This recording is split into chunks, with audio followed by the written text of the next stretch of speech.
Segunda Epístola de Pedro. Capítulo 1.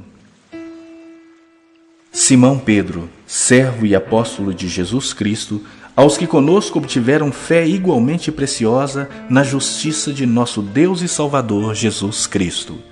Graça e paz vos sejam multiplicadas no pleno conhecimento de Deus e de Jesus, nosso Senhor. Visto como pelo seu divino poder nos têm sido doadas todas as coisas que conduzem à vida e à piedade, pelo conhecimento completo daquele que nos chamou para a sua glória e virtude, pelas quais nos têm sido doadas as suas preciosas e muito grandes promessas, para que por elas vos torneis coparticipantes da natureza divina, livrando-vos da corrupção das paixões que há no mundo. Por isso mesmo, vós, reunindo toda a vossa diligência, associai com a vossa fé a virtude, com a virtude o conhecimento, com o conhecimento o domínio próprio, com o domínio próprio a perseverança, com a perseverança a piedade, com a piedade a fraternidade, com a fraternidade o amor. Porque estas coisas, existindo em vós e em vós aumentando, fazem com que não sejais nem inativos, nem infrutuosos no pleno conhecimento de nosso Senhor Jesus Cristo. Pois aquele a quem estas coisas não estão presentes é cego, vendo só o que está perto, esquecido da purificação dos seus pecados de outrora. Por isso, irmãos, procurai com diligência cada vez maior confirmar a vossa vocação e eleição, porquanto, procedendo assim, não tropeçareis em tempo algum. Pois desta maneira é que vos será amplamente suprida a entrada no reino eterno de nosso Senhor e Salvador, Jesus Cristo. Por essa razão, sempre estarei pronto para trazer-vos lembrados acerca dessas coisas, embora estejais certos da verdade já presente convosco e nela confirmados. Também considero justo, enquanto estou nesse tabernáculo, despertar-vos com essas lembranças, certo de que estou prestes a deixar o meu tabernáculo, como efetivamente nosso Senhor Jesus Cristo me revelou. Mas de minha parte, esforçar-me-ei diligentemente por fazer que a todo tempo, mesmo depois da minha partida, conserveis lembrança de tudo. Porque não vos demos a conhecer o poder e a vinda de nosso Senhor Jesus Cristo, seguindo fábulas engenhosamente inventadas, mas nós mesmos fomos testemunhas oculares da sua majestade, pois ele recebeu, da parte de Deus Pai, honra e glória, quando pela glória excelsa lhe foi enviada a seguinte voz: Este é o meu Filho amado, em quem me comprazo. Ora, essa voz vinda do céu, nós a ouvimos quando estávamos com ele no Monte Santo. Temos assim tanto mais confirmada a palavra profética, e fazeis bem em atendê-la, como a uma candeia que brilha em lugar tenebroso, até que o dia clareie e a estrela da alva nasça em vosso coração. Sabendo primeiramente isto, que nenhuma profecia da Escritura provém de particular elucidação, porque nunca jamais qualquer profecia foi dada por vontade humana. Entretanto, homens santos falaram da parte de Deus, movidos pelo Espírito Santo.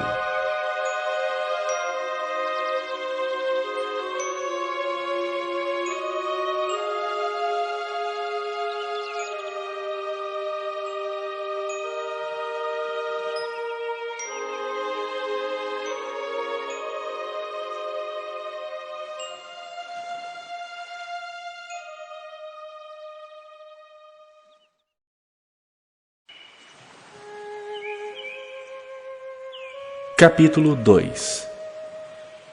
Assim como no meio do povo surgiram falsos profetas, assim também haverá entre vós falsos mestres, os quais introduzirão dissimuladamente heresias destruidoras, até ao ponto de renegarem o soberano Senhor que os resgatou, trazendo sobre si mesmos repentina destruição.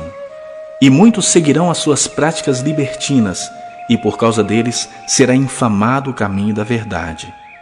Também, movidos por avareza, farão comércio de vós com palavras fictícias. Para eles, o juízo lavrado há longo tempo não tarda, e a sua destruição não dorme. Ora, se Deus não poupou anjos quando pecaram, antes, precipitando-os no inferno, os entregou a abismos de trevas, reservando-os para o juízo, e não poupou o mundo antigo, mas preservou a Noé, pregador da justiça, e mais 7 pessoas, quando fez vir o dilúvio sobre o mundo de ímpios? E, reduzindo a cinzas as cidades de Sodoma e Gomorra, ordenou-as à ruína completa, tendo-as posto como exemplo a quantos venham a viver impiamente? E livrou o justo Ló, afligido pelo procedimento libertino daqueles insubordinados, porque esse justo, pelo que via e ouvia quando habitava entre eles, atormentava a sua alma justa cada dia, por causa das obras iníquas daqueles. É porque o Senhor sabe livrar da provação os piedosos e reservar sob castigo os injustos para o dia de juízo, especialmente aqueles que, seguindo a carne, andam em imundas paixões e menosprezam qualquer governo. Atrevidos, arrogantes, não temem difamar autoridades superiores, ao passo que anjos, embora maiores em força e poder, não proferem contra elas juízo infamante na presença do Senhor. Esses, todavia, como brutos irracionais, naturalmente feitos para presa e destruição, falando mal daquilo em que são ignorantes, na sua destruição também hão de ser destruídos, recebendo injustiça por salário da injustiça que praticam, considerando como prazer a sua luxúria carnal em pleno dia, quais nódoas e deformidades eles se regalam nas suas próprias mistificações, enquanto banqueteiam junto convosco, tendo os olhos cheios de adultério e insaciáveis no pecado, engodando almas inconstantes, tendo o coração exercitado na avareza, filhos malditos. Abandonando o reto caminho, se extraviaram, seguindo pelo caminho de Balaão, filho de Beor, que amou o prêmio da injustiça, recebeu, porém, castigo da sua transgressão, a saber, um mudo animal de carga, falando com voz humana, refreou a insensatez do profeta. Esses tais são como fontes sem água, como névoas impelidas por temporal. Para eles está reservada a negridão das trevas, porquanto, proferindo palavras jactanciosas de vaidade, engodam com paixões carnais por suas libertinagens aqueles que estavam prestes a fugir dos que andam no erro, prometendo-lhes liberdade quando eles mesmos são escravos da corrupção, pois aquele que é vencido fica escravo do vencedor. Portanto, se depois de terem escapado das contaminações do mundo, mediante o conhecimento do Senhor e Salvador Jesus Cristo, se deixam enredar de novo e são vencidos, tornou-se o seu último estado pior que o primeiro. Pois melhor lhes fora nunca tivessem conhecido o caminho da justiça, do que após conhecê-lo, volverem para trás, apartando-se do santo mandamento que lhes fora dado. Com eles aconteceu o que diz certo adágio verdadeiro: o cão voltou ao seu próprio vômito, e a porca lavada voltou a revolver-se no lamaçal.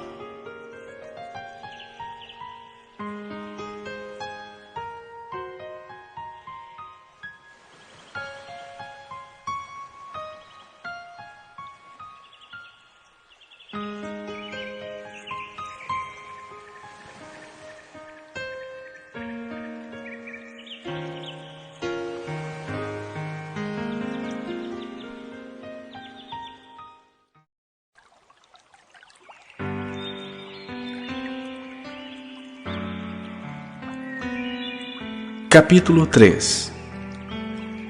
Amados, esta é agora a segunda epístola que vos escrevo. Em ambas procuro despertar com lembranças a vossa mente esclarecida, para que vos recordeis das palavras que anteriormente foram ditas pelos santos profetas, bem como do mandamento do Senhor e Salvador, ensinado pelos vossos apóstolos, tendo em conta, antes de tudo, que nos últimos dias virão escarnecedores com seus escárnios, andando segundo as próprias paixões e dizendo: onde está a promessa da sua vinda? Porque desde que os pais dormiram, todas as coisas permanecem como desde o princípio da criação. Porque deliberadamente esquecem que de longo tempo houve céus bem como terra, a qual surgiu da água e através da água pela palavra de Deus, pela qual veio a perecer o mundo daquele tempo afogado em água. Ora, os céus que agora existem e a terra, pela mesma palavra, têm sido entesourados para fogo, estando reservados para o dia do juízo e destruição dos homens ímpios. Há todavia uma coisa, amados, que não deveis esquecer, que, para o Senhor, um dia é como 1000 anos, e 1000 anos como um dia. Não retarda o Senhor a sua promessa, como alguns a julgam demorada. Pelo contrário, Ele é longânimo para convosco, não querendo que nenhum pereça, senão que todos cheguem ao arrependimento. Virá, entretanto, como ladrão o dia do Senhor, no qual os céus passarão com estrepitoso estrondo, e os elementos se desfarão abrasados. Também a terra e as obras que nela existem serão atingidas. Visto que todas essas coisas hão de ser assim desfeitas, deveis ser tais como os que vivem em santo procedimento e piedade, esperando e apressando a vinda do dia de Deus, por causa do qual os céus incendiados serão desfeitos e os elementos abrasados se derreterão. Nós, porém, segundo a sua promessa, esperamos novos céus e nova terra, nos quais habita a justiça. Por essa razão, pois, amados, esperando essas coisas, empenhai-vos por serdes achados por ele em paz, sem mácula e irrepreensíveis, e tende por salvação a longanimidade de nosso Senhor, como igualmente o nosso amado irmão Paulo vos escreveu, segundo a sabedoria que lhe foi dada, ao falar acerca destes assuntos, como de fato costuma fazer em todas as suas epístolas, nas quais há certas coisas difíceis de entender, que os ignorantes e instáveis deturpam, como também deturpam as demais escrituras, para a própria destruição deles. Vós, pois, amados, prevenidos como estáis de antemão, acautelai-vos. Não suceda que, arrastados pelo erro desses insubordinados, descaiais da vossa própria firmeza. Antes, crescei na graça e no conhecimento de nosso Senhor e Salvador, Jesus Cristo. A Ele seja glória, tanto agora como no dia eterno.